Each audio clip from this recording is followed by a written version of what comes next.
somewhere in the dark at the bottom of Lake Huron, more than 100 feet down, where the water is cold enough to pull the breath out of a diver, even through a sealed suit. A man swam low over the bedrock and stopped.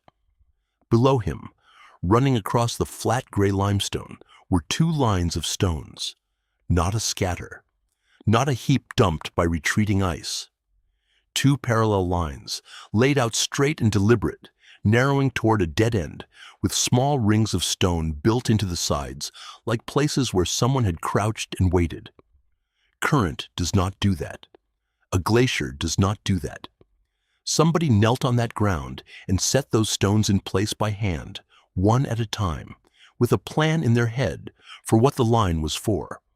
And the only problem with that, the thing that should stop you cold, is that the ground he knelt on has been under 120 feet of cold lake for the better part of 9,000 years. People love a story about a sunken city, Atlantis under the waves, towers in the deep, the kind of thing that sells a book and embarrasses a serious archaeologist. So I want to be careful with you right from the start. This is not that. There is no city under Lake Huron. There are no towers, and no temples, and no lost super-civilization, and I am not going to pretend there are. What is down there is quieter than that, and stranger, because it is real, and it is on the record, and you can read the papers yourself. What is down there is a landscape. A whole stretch of dry country, with its trees and its trails and the marks of the people who lived on it, that did not get bulldozed or plowed or built over the way every other place that old has been. It got drowned. And drowning, it turns out, is the gentlest thing that can happen to the past. The water came up slowly and sealed everything in place, and then it kept the secret for 90 centuries, while the world above forgot the land had ever been there at all. So, what are the stone lines? Who built them, and why? And how does anyone end up looking for handmade walls at the bottom of one of the largest lakes on Earth? And what did they pull up out of that water that nobody, not one specialist in the field, expected to find this far from where it belonged? Keep that last question in your head. We will get there, and when we do, it rearranges the whole map of what people 9,000 years ago were capable of. To understand why anyone went looking, you have to understand the lake before it was a lake. Roll the clock back about 9,000 years. The great ice sheets that had buried this part of North America were melting and pulling north, and the land they uncovered was raw and cold, closer to the subarctic than to anything you would call the Midwest today. Lake Huron was not the lake you would see on a map now. The water level was far lower, a stage geologists call the Lake Stanley low stand, and where the deep middle of the lake sits today, there was instead a long spine of dry ground running clear across the basin. It joined what is now northeast Michigan to what is now southern Ontario, a natural causeway, more than 100 miles of it, high and dry and walkable, with water on either side. Today, we have a name for that drowned spine. We call it the Alpena-Amberley Ridge, after the town of Alpena on the Michigan side and Amberley over on the Canadian shore. 9,000 years ago it had no name, and it did not need one. It was simply the way across, and it was not only people who used it. Every year the caribou came, great herds of them, moving on their seasonal migration the way caribou still move across the far north today, and a herd on the move needs a route. A narrow, dry corridor between two stretches of water is exactly the kind of route a herd will funnel into, year after year, generation after generation, as predictable as a season. If you were a hunter in that cold country 9,000 years ago, and you knew the animals would pour through that corridor on a schedule, you would not leave that to luck. You would prepare the ground. You would build. This is the part that gets lost when people hear stone structures at the bottom of a lake and immediately think of something supernatural. There is nothing supernatural about it. It is the opposite. It is people being smart and patient and very good at their jobs in a place we assumed had erased all trace of them. Which brings us to the man who decided the trace might not be erased after all. His name is John O'Shea, an archaeologist at the University of Michigan, and the problem he was chewing on was not a glamorous one. It was a hole in the record.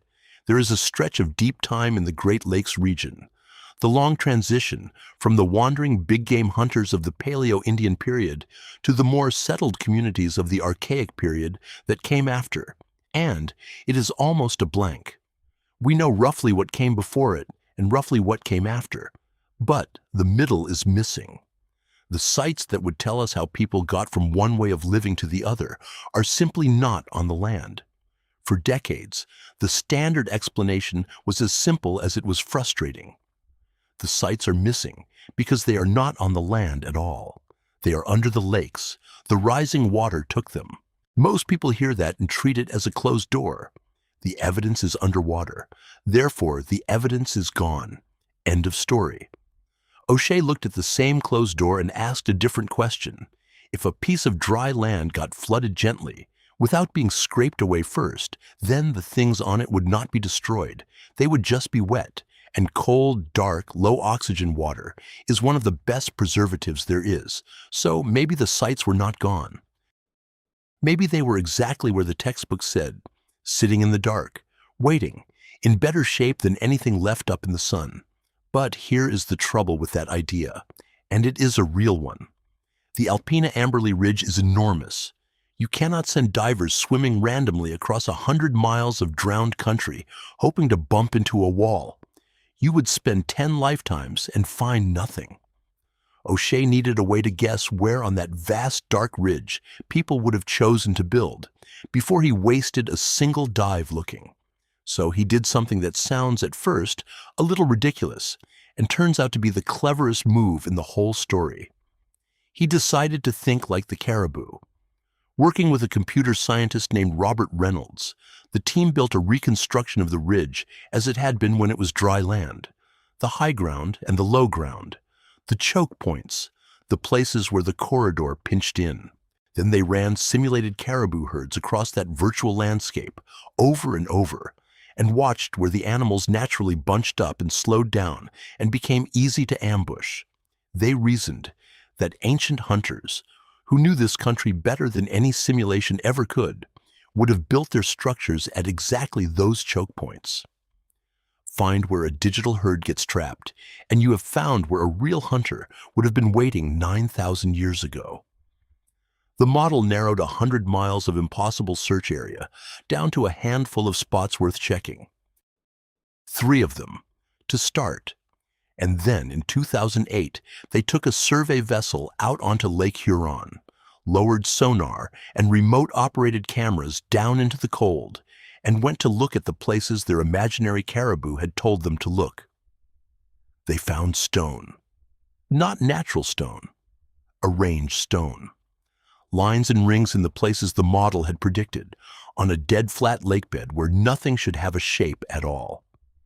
In 2009, the team published the first formal report of what they had found, and the careful language of a scientific paper could not quite hide what a strange and quiet bombshell it was. For the first time, somebody had found the deliberate marks of human beings preserved on the floor of the Great Lakes, not a rumor, not a fisherman's tale. Stone structures, mapped, photographed, sitting more than 100 feet down. And that was only the beginning, because the best was still waiting a little deeper. I told you at the top about 2 parallel lines leading to a dead end. That is a real place, and it has a name as plain as a parking space. They call it Drop 45. It sits under about 120 feet of water, roughly 35 miles out from Alpena, and when the team mapped it in detail and published it in 2014, it turned out to be the most complex thing anyone has ever found beneath these lakes. Picture it the way the divers found it. Flat limestone bedrock, swept clean. 2 lines of stones running parallel across it, about 8 meters apart, stretching roughly 30 meters long, and the lines do not run off into nowhere. They lead the eye, and they would have led an animal, straight toward a natural dead end in the rock, a cul-de-sac with no easy way out. Built into the sides of those lines are circular blinds, Low rings of stone just big enough for a person to crouch behind and stay hidden. Up on the higher ground nearby sit more blinds, these ones shaped like a V, opening toward the lane. And off to one side there is a tidy rectangular construction that, going by the way hunting peoples have always done it, looks a great deal like a place to cache meat. Stand back from that for a second and read it as a single object, the way the archaeologists did, and it stops being a pile of rocks and becomes a machine. A funnel. You drive the herd into the wide mouth of the two lines. The lines squeeze the animals together and steer them toward the dead end. The hunters are already in position, hidden in the blinds built right into the walls of the trap, close enough to strike as the caribou crowd passed, throwing darts with an atlatl, a spear thrower that turns a human arm into something that can punch a point clean through a running animal. Every part of it is placed with intent. Nobody stumbles into a layout like that. You design it, and then you build it, and then you come back to it season after season because it works. Sit with what that means for a moment. 9,000 years ago, on a cold corridor of dry land that no longer exists, a group of people understood the movement of an entire migrating herd well enough to engineer the rock itself into a trap. And then, the lake rose and covered the whole apparatus so gently that it is still standing, still readable, still in working order if only the animals would come back. Now, I want to keep my promise to you. I said I would tell you what is proven and what is not, and I will. The team is careful never to claim more than the evidence allows. They cannot give you the names of the hunters, or the words they spoke, or the gods they prayed to. Some of the structures are clearer than others. A few stone arrangements out there are still arguments rather than certainties, and honest researchers say so. What is not an argument, what no one serious disputes, is that human hands built deliberate structures on that ridge when it was dry, and that the cold water has held them in place ever since. That part is as solid as the limestone they are sitting on. And then there are the things the divers brought back up, which take this from a story about rocks to a story about people. When you bring stone tools to a place and use them, you leave a trail of tiny flakes behind, the little chips that fly off when you sharpen a point or repair a blade. Archaeologists call that debitage, and it is one of the most honest signatures a person can leave, because nobody fakes it and nobody carries it away on purpose. The divers found it, small flakes of stone scattered inside and around the blinds at drop 45, exactly where you would expect a hunter to crouch in the cold and quietly fix his gear while he waited for the herd. They even recovered a small scraper, a thumbnail-sized tool of the kind used to clean a hide, made from a local chert. This is not a ruin you look at from a distance. This is a place where you can point at the spot where a specific person sat down 9,000 years ago and did a specific small task with their hands. That alone would be remarkable. But there was one more thing in the hall, and this is the part I asked you to keep in the back of your mind, because it does not fit the picture anyone walked in with.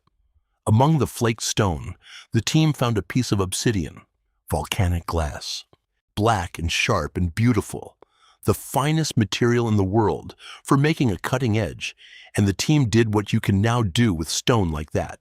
They traced its chemical fingerprint back to the volcano it came from.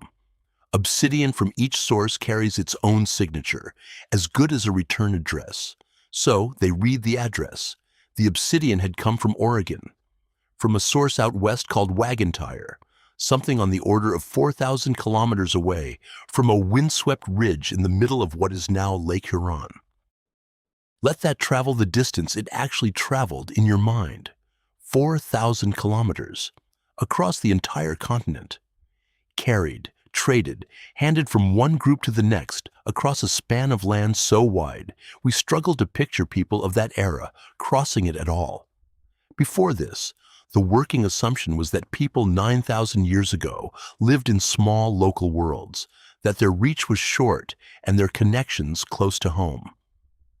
A flake of black glass on the bottom of Lake Huron quietly broke that assumption. It means there were networks. It means a thing made near a volcano in the far west could end up in the hands of a caribou hunter on a drowned bridge in the east, and that the two of them, in some long human chain, were connected. We did not know that. The lake told us. And the lake had one more thing to show. The kind of detail that makes the hairs stand up, even when you know the science behind it. Down on that dark floor, the divers found trees, not driftwood, trees still rooted where they grew, standing in the ground they sprouted from, 9,000 years dead, and yet not rotted away, because the cold, airless water never let them decay.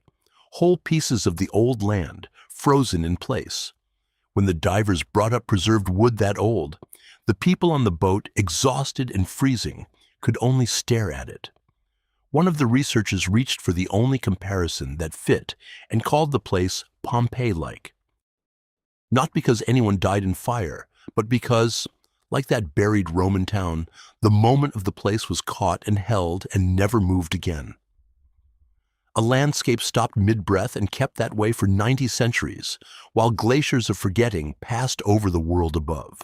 So what do all these pieces, the lanes and the blinds, the flakes and the scraper, the black glass and the standing dead trees, actually tell us about the people who left them? More than you would think.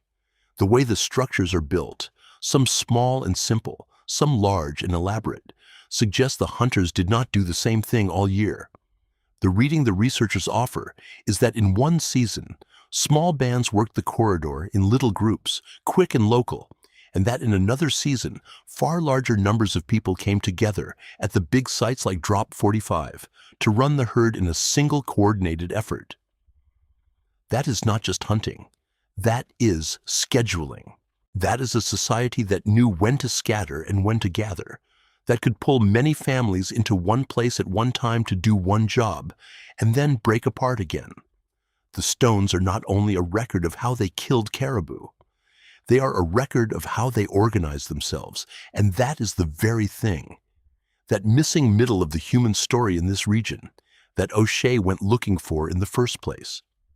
The blank in the textbook is starting to fill in, one cold dive at a time, and the work is not finished. More than 60 stone constructions have been identified on that ridge so far, and the ridge is vast, and most of it has never been looked at by human eyes at all. Every season, the lake gives up a little more and keeps far more than it gives, which leaves the question that started all of this. How did a place like that end up at the bottom of a lake? It was not a flood in the dramatic sense. There was no single day the water came roaring in, as the last of the ice finished melting far to the north, and the land itself slowly shifted in response to the weight lifting off it. The water in the basin rose, slowly, over centuries. The corridor narrowed year by year as the lakes on either side crept toward each other, and the dry road across the middle got thinner and lower until one generation walked it, and the next found it gone. The caribou changed their route. The hunters followed the animals, or followed the food, or simply moved on the way people always have when the ground stops being good. And the trap at Drop 45 sat there with no one to drive a herd into it, and the cold, clear water rose over the stone lines, and the blinds, and the scattered flakes, and the standing trees, and closed over the top of all of it, and went still. Nobody buried it. Nobody chose to hide it. It just got quietly drowned and quietly kept, while up above the centuries rolled on and people built towns named Alpena and Amberley on the shores without the faintest idea that the road between them was lying intact in the dark below the boats. Here is what is true, stripped of every bit of mystery I could have hung on it. There are real, deliberate, human-built stone structures on the floor of Lake Huron. They are about 9,000 years old. They were built on dry land by people who hunted caribou with throwing darts and traded for glass that crossed a continent. And they were sealed away, not by catastrophe, but by the slow, patient rise of the water, which preserved them so well that we can still read the plan in the stones. Maybe we will never know the hunters' names. Maybe the deepest reaches of that ridge hold sites that will rewrite the chapter all over again. Maybe most of what is down there will stay down there, unseen, for as long as the lake decides to keep it. But strip away every maybe and one plain fact is left standing, the way the dead trees are still standing on the bottom. A whole lived-in world is down there in the cold and the dark, untouched, waiting, and we have only just begun to look at the edges of it. The stone lines are still there, so is everything we have not found yet, and the lake has been keeping its secrets a great deal longer and a great deal better than we have been trying to take them back.